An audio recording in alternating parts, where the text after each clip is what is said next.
see is the market can move up, and I can have just a wick come into the zone. I can have a body of a candle close in the zone. I can wicks that go up past the zone. All of that is valid for a double bottom for me. Excuse me, a double top for me. What I don't want to see is trend continuation. I don't want the market coming up here and then creating a candle that closes this high of the double top for the same reason as we didn't want something, or a candle, excuse me, closing below the first low of the double bottom. This insinuates trend continuation to the upside. I'm not going to be trying to trade a double top to the downside when I have a close above candle. So those are my rules for a double top. Again, you need rules for in between. Use 5.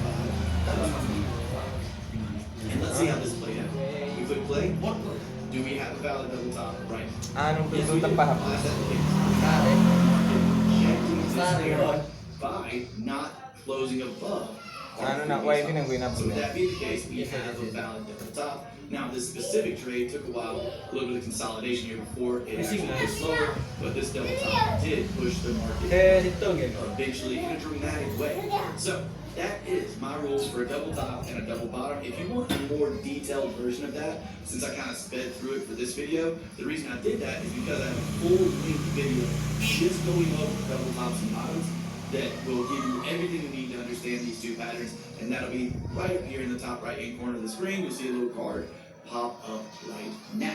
So, with that being the case, and now you know my rules for double bottoms and double tops, let's move on and talk about my rules for head and shoulder patterns and inverse head and shoulder patterns after that.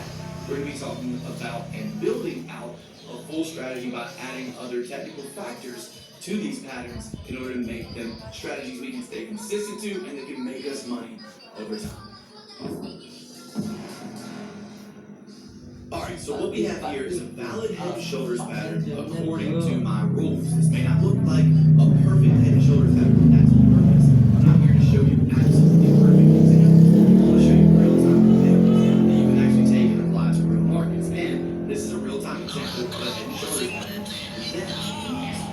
Let's talk about why doing the same exact thing as last time by placing the market in market replay mode, which makes it really easy for me to teach. So at this point, what do we have?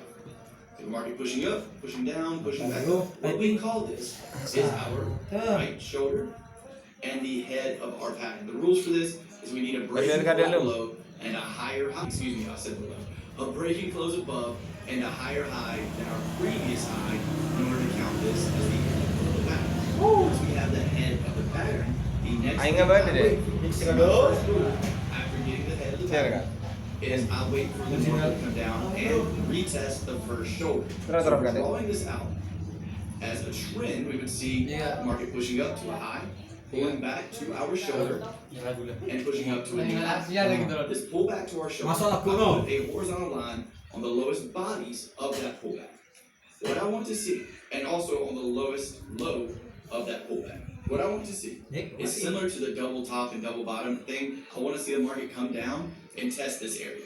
I do not want to see a candle close below it. What I want to see is that the market has come down and tested this area with either a wick or a body can close in it and a wick can go past it. The only thing I can't see is a body closing below this area. So anything else is fine as long as we test and reject this area to the upside. So let's see what price does as I click play. Right there, we have a test of this area with this candle wick right here. So right now, my rule number 1 is met, which is a test of the bottom of the previous shoulder. So that would be this zone right here, which did get tested right here. My next rules are that, because we already have that one done, and I'll just leave that here in case I need another example. My next rules are that I want to see price come up at least to the right shoulder, but price cannot touch the head of the pattern. Let me make these a little bit bigger. It might be difficult to see. There and there is my termination point for my second rule. What this means is I want to see price push up and at least test this shoulder.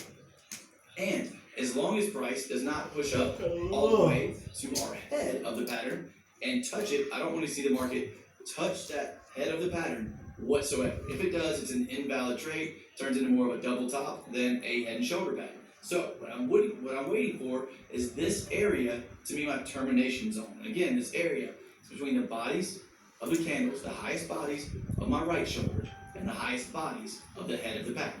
That is the termination zone for what is considered our left shoulder.